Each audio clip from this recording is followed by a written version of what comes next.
Hello and welcome to Dark and Stormy Book Club. Today we visit with two more Fright Reads authors, and we will talk with Melissa Annen and James Rada. Enjoy. I'm Ann Dart. I'm Tracy Stormy. And I'm Kathy Knight. And together we are It Was a Dark and Stormy Book Club, a podcast for mystery lovers. Welcome.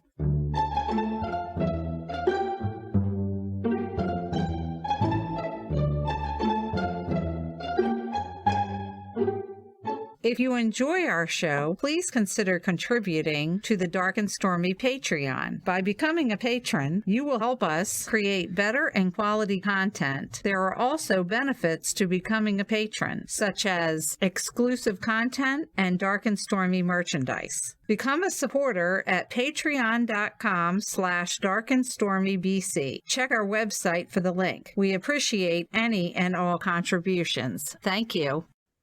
We're pleased to welcome to the program Melissa Annen. She is one of our Fright Read authors. Welcome, Melissa. Thank you so much for having me. Let's see, we met you at, was it the first Fright Reads or last year? Actually, it was at Hollow Read. Hollow Read, okay. Yeah. That's right. I miss Hollow Reads. I really miss it. It was so much fun. It was such a great group. I keep trying to get Rachel back up here, but so far unsuccessful. I'm not letting her rest. I feel like we should at least have one reunion or something. That would be great. Or we could even get her to come out for Fright Reads. Maybe if I could snag her over that way. What is new for you? What's coming out soon? Has recently come out? What are we primarily selling at Fright Reads? I have not done a lot since my first two books, but I am hoping to actually release a new book at Fright Reads. Oh, so it would be like a launch. Yes. Oh, that's exciting. You're writing as we talk. Yes, and I'm doing my final edit right now. I am going to self-publish this one. I have had this book done since 2020. Oh, it's just been a lot of revising and life. Trying to make it perfect, which it never will be, but it won't. I get what you're saying, because there are books that I run around and around with. Right. And I'm like, it's good. I'm not saying it's not good, but there's something missing that would make it awesome. Not necessarily perfect. And I would rather wait and make sure that it's the best book that I can do at that time than shove it out there because I don't want it to be 2 years since my last release. Right. There's nothing wrong with either way, but from meeting you, you're a lot like me, which I'm sorry, but we are still really awesome. Right. But you're right. I would rather see a book come out from you in 2023 that you're like, this is awesome, than a book come out from you in 2021 and you're like, well, hopefully it doesn't suck. Right. And I am really happy with it. It's gotten to a point where I'm like, okay, yes, the story is here. I feel it's complete. All my characters have depth. I'm happy. Okay, so since this is a first of a kind, yes, tell us about your book. Yeah. It is called The Familiar Stranger. Ooh. And it is a suspense. It is a very rich young woman who has had her entire life controlled. So she's finally kind of breaking free from her family and from having her life controlled. And her mother is quite evil, but turns out she has a stalker. So there goes the freedom. Yeah. Wow. Okay. Remind me what you were writing that would have been present at Hollow Reads. I have a series called the Agent Rain series. So it's an FBI agent on the trail of serial killers. And I have a third book in the series that I'm working on, but it's going so dark. I work on it for a while and then I really have to set it aside. Yeah. Because it even freaks me out. I can't do this right now. Yeah. It's interesting that you say that because I have done the same thing. In fact, we were just talking about this the other day. I'm not saying I couldn't write a really dark book. It's that when I tried to write a really dark book, I cried for the whole thing. And I'm like, I can't do this to myself every day. Look, I am a true crime podcast watcher like Mhm. nobody's business. However, there are days where I'm like, I think you better go watch something a little bit sunny for a little bit while because you're kind of like falling off into the abyss of everything sucks and the Yes. world is on fire and I don't have an extinguisher anywhere. I don't even know that I have an ounce of water. Is the suspense not that dark? Is It's it in a not. different vein? It has a few scarier moments, but Okay. it's definitely not going very extremely dark and Okay. not in the way serial killers go dark, Right, because that's a Um, whole other level of darkness. yeah. And speaking of true crime, I also started my own true crime podcast Oh, you Oh, did? very cool. that I do with my best friend, and it's called Nothing Happens in a Small Town. Because, of course, everything happens in a Of small course. town. Yeah. We grew up in a very small town in Illinois, so we start there. And we Okay. actually have a few cases there because there are crazy people. It's interesting. It really is because you think it's a small town and it's like, yeah, but sometimes we're hiding some pretty big stuff. Oh, Yeah. yeah. Now, is this out now? Yes. And we haven't been recording lately just because of life. Sometimes it gets in the way of things. But we actually, about a month ago, we did like kind of an update episode where we talked about some previous cases that we'd already covered and just some updates to them. And then she's on vacation right now, and I'm going on vacation kind of right before Fright Reads. So probably after the Halloween type of time frame, we might start working on them again. Okay. To check it Well, out. it looks like you have 29 episodes so Okay, far yeah. and an update. Oh, I knew we had a few because we've been doing it for A a couple of few. I mean, years. it's only a little more than 24, and and it is available on Spotify. Can we really quick do so? It looks like your website is Melissa, the letter C, Yes. ANNEN.com. And people can go on there. Now there's books up at the top, and then there's NHIAST. Nothing Yep. happens in a small town. And if you click on that, that's where you can get that they're on Google Podcast, Stitcher, Apple Podcast, Right. Spotify, and Audible. Yeah. good, good. I just want to make sure that that was in there during the episode so that people, as you're Right. talking about it, that we can Right. guide them towards what they can listen to after they're done listening to this. Yeah. Right. Just saying. Come first. Yeah. Yeah. And so like when you're doing the podcast, do you get ideas for things that you'd like to explore in your books then too? Sometimes. I mean, it definitely gets the brain going. And actually, interestingly enough, I just finished college, I think it was last year. Okay. And I've been working on my associates for way too many years. And I That's decided okay. I'm just going to finish it. And my last class was an archaeology class. Ooh. And I tell you, the ideas I got for books in that class, Yeah. I'm like, Yeah. ooh. Yeah. Now, Guess it's not something I've explored in the past, even though actually in this new book that's coming out, one of the main characters is an archaeologist, but that also Okay. kind of oh, helped to inspire this character. So That's so funny. We've all watched BBC with their digging and all that kind of stuff. And yes. I often wonder, like 500 years from now, are they going to be digging up people from our time or, 1,000 years from now and saying, so with the mummy, they drew the brain out through the nose with a hook. And, Right. they're like, well, these people are very well preserved because they're all filled with formaldehyde. Yes. Yes. But I always wonder, what are we getting wrong?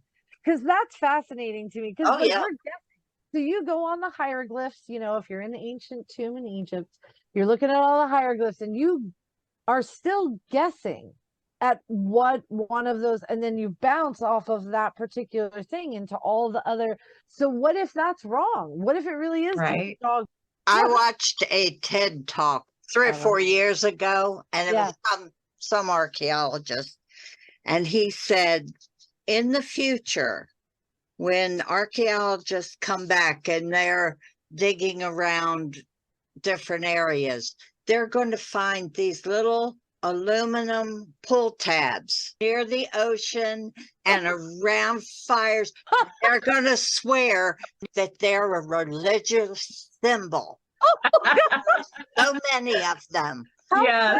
But I mean, that kind of thing is fascinating. You know, I mean, digging up like Ireland, and they go into those all kinds. Yes, they pull all kinds of stuff out, and they're like, "Well, this is an ancient artifact." And I'm like, "Are you sure about that? Because it could have just been what a dog brought in, and they didn't realize it, and they left it there." Yep. Absolutely fascinating.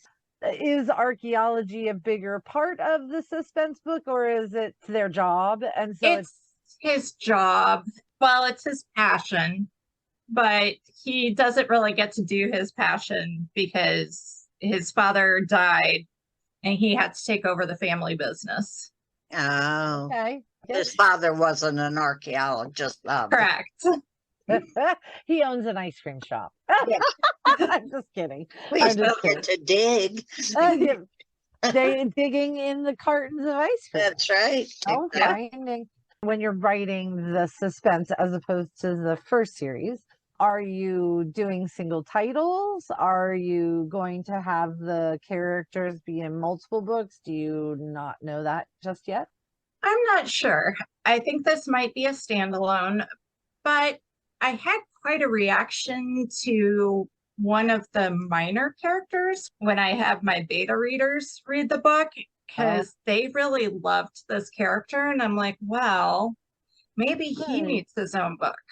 Why not? Why not? Yeah. I wish I had more time to dedicate to writing, but I do have a day job. Gotta pay the bills. Yeah. So I really can't complain. I love my job. I love the people I work with, and I'm very blessed, I feel like, to have such a great environment to be in. Do they love your books? You know, it's funny. I don't think anybody's read it yet. Oh. Well, you've got to get them to read. Yeah. I know. Come on now. They kind of do talk about me, especially because I'm in upper management. So, like, one of our recruiters, she's always like, and we have Melissa, and she's an author, and she has a podcast, and and I'm like, you make me sound so much cooler than I actually am. No, you are totally You're very cool. I'm decreeing it right now, and you cannot undecree something that I have decreed. It is exciting to be enjoyed, I guess, and boosted outside of just the writing community. You know, you got friends, you got family who are probably going to buy your books anyway. But with somebody who doesn't, having somebody read them and then being super proud of you enough to think that that's worth mentioning to somebody new is very cool. And, you know, now that you are out of school and have, you know, your podcast is running, maybe you will find that the ideas will just take you over. Yeah. I'm on board with that. Let's make that happen, Melissa. Yeah. Oh, I'm for it. I have so many projects that I've started and I really want to finish. I mean, I have a horror novel that I'm dying to finish because I like the terminology on that. It's one of those, definitely one of my passion projects. It's actually about my hometown. It's based on my hometown. Okay. And I got the idea when I went home for my class reunion. Okay. And I went, wow, the town looks really sad and kind of decrepit. And then I went to my house I was growing up in, and it was even sadder. And I'm like, okay, the idea came and it started flowing. And I mean, I've got about 60,000 words. So I'm So you're past short story, you're a past all the way novella. Where I'm stuck. I'm like, how does this end? Tell me. You need to sit and you need to channel the cosmic soup. That's what I call it, because there are all these ideas that run around above our heads. And Yeah. sometimes you're lucky enough to grab one. And sometimes you then let it go because you're like, yeah, that is not in my wheelhouse at all.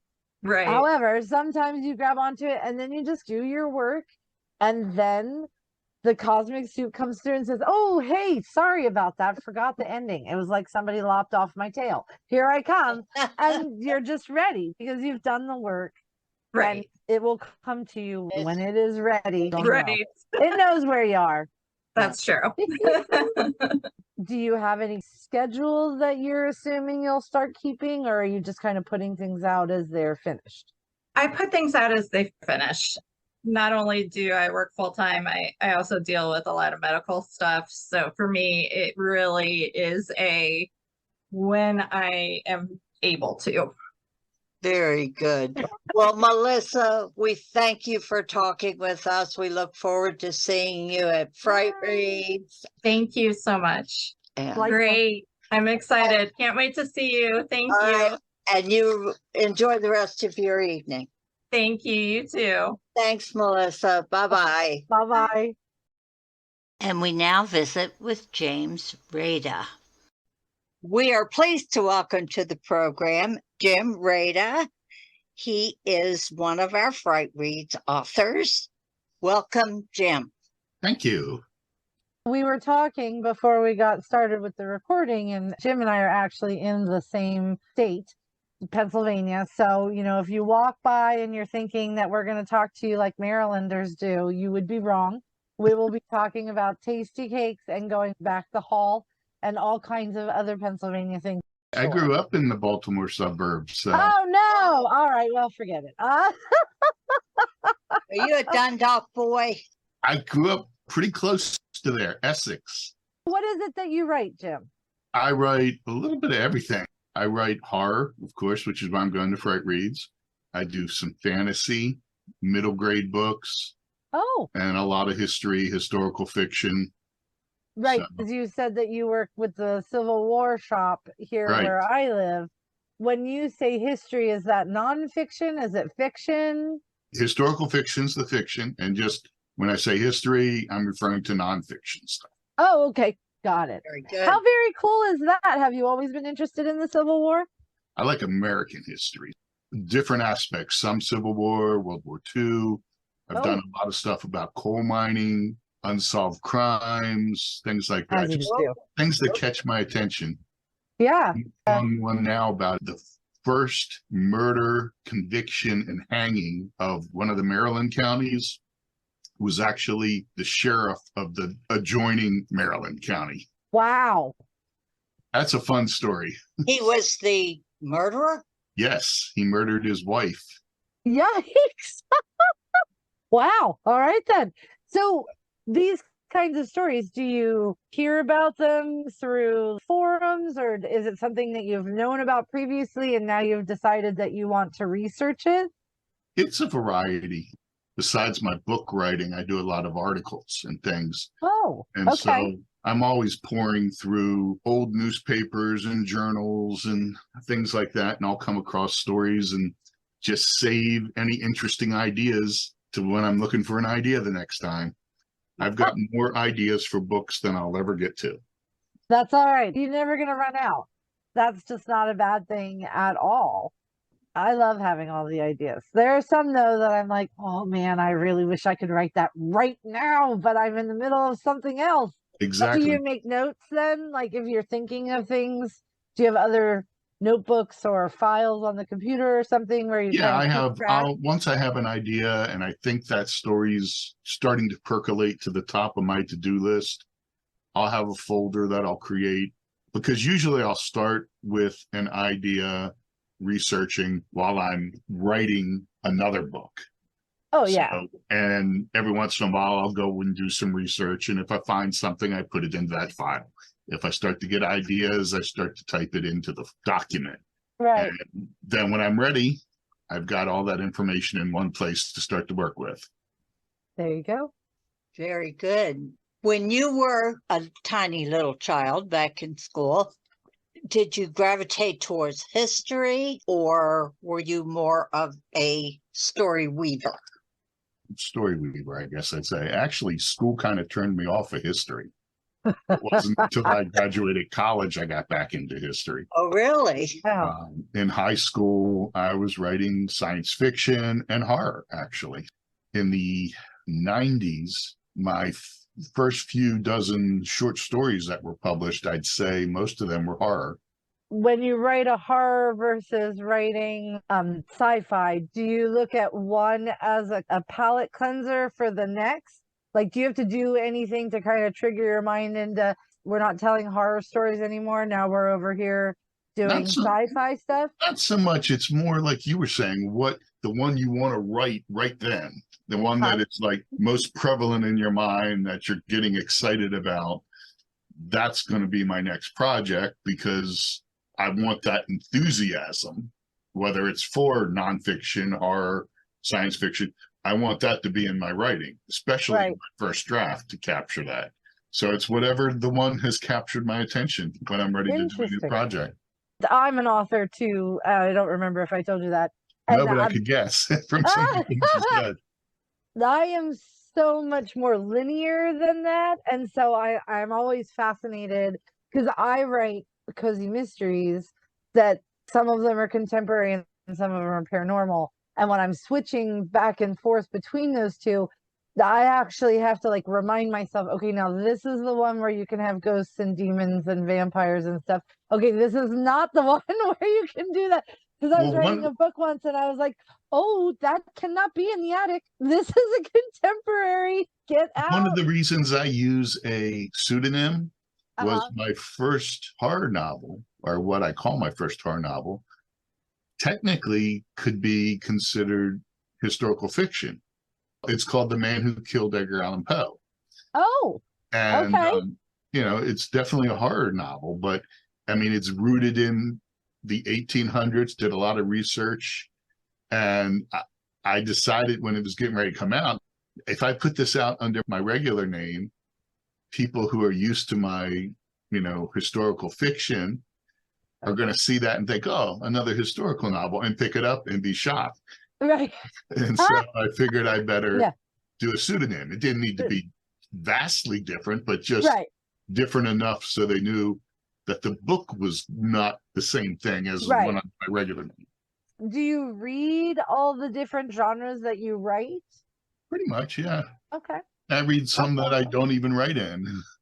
Sometimes, at least for me, I tend to read the ones I don't write in when I just need to take a break from being an author. Like, I just want to be entertained. I don't want to be looking at their prose to see if, something's different, or is there a way that they're doing something that I really like, or, hey, maybe I could learn something from this. Like, it literally is just entertain me.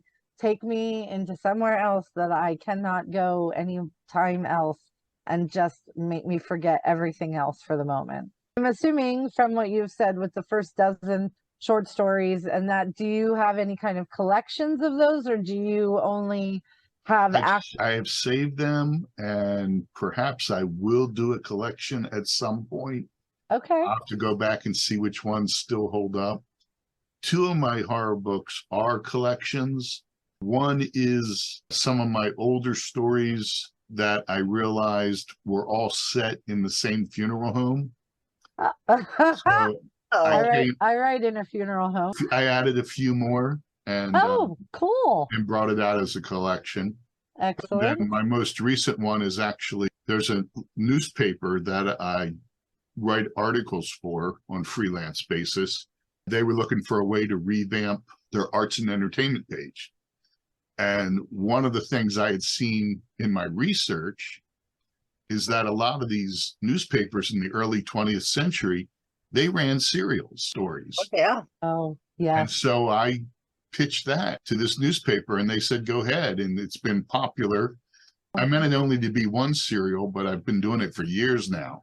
I had enough that were horror oriented that I collected. Now there's other genres I do for them as well for the serials.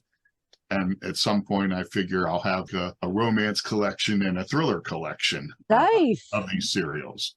I love it. Now it's called Shades and Shadows. That kind of experience, I can't imagine that it hurts your ability to then pivot and write other things like a romance serial, like a thriller I'd serial? like to think not. I just did a workshop for the Washington County Fine Arts Museum in Hagerstown. It was a workshop where the basis was to get them inspired by a collection of Maryland fine arts exhibit right now from Maryland artists and things. So to get them writing about something that inspired them in the collections.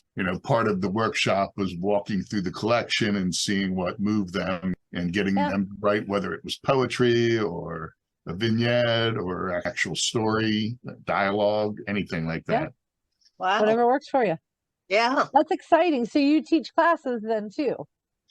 Now and then. I used to do it more often than I do now, but like colleges, if you're actually going to teach a 4-credit course, they don't care whether you're good at it or not, just whether you have a master's degree. Yeah. Oh, okay. Now, if you do the adult education type stuff, you can have a bachelor's, which is what I have. But it doesn't matter that I've been professionally published for 30 years. Wow. And I've had novels out. My first novel was published in 96. So that doesn't but I didn't have a master's degree. So I actually know quite a few people who have a master's in fine art, which would be technically a master's in writing, that have never really sold very much. I find that a lot more people who jump in with both feet and learn as they're going, either from mentors or from online classes or like a class that you would teach, they have less of a refined idea of what a novel is and more of a gritty, I can actually get this done idea of what a novel is. I mean, I know plenty that have the masters that also publish, but I was surprised at the number when I was looking at, this group that I was in, and I'm like, wait, hold on. Because they're like, well, how many books do you have? And I'm like, 54. And they're like, what? You have the masters, right? I'm like, no, I went to trade school for medical administration. I don't even have a bachelor's degree in anything. You don't necessarily have to go to school for 6 or 8 years to be able to write a novel. That's like a lot. I think that's with a lot of professions. You could learn more doing than going to school. Yeah. Well, Jim, we thank you for talking with us. Appreciate it. And we look forward to meeting you at Fright Reads. And I hope you enjoy it. I think it'll be a dynamite program. And we thank you. You enjoy the rest of your evening. And thank you. Thanks for having me on. Have a great evening. Take care. Bye. Bye-bye. We'll see you there. Yep. See you there. Take care. Okay. Trivia. Last week's question was, in 1991, Dutch writer William Klinkhammer wrote his book, Wednesday Mince Day. What did he do right before he delivered the manuscript? A. He murdered his wife. B. He robbed a bank. C. He shot himself. Or D. He cashed a forged check. The answer is A. In 1991, Dutch writer Richard Klinkhammer murdered his wife and then delivered a macabre manuscript to his agent, whose title translated as Wednesday Mince Day, which might have been subtitled 7 Ways to Kill Your Spouse. This week's question is, author Stephen King has become well known for appearing in film adaptations of his books. What made his very first appearance in a movie notable? A. He was just passing by. B. He wrote himself into the story. C. The movie was not from one of his books. Or D. He was high. Tune in next week for the answer. We thank Melissa and Jim for talking with us today. We are so excited. Fright Reads is at the end of this week. If you're in the area, I hope you get to attend. It should be a wonderful event. We're really excited about it. Even if you can't, please join us next week when we will have another episode for you. And remember, Life would be boring without a little mystery. bye.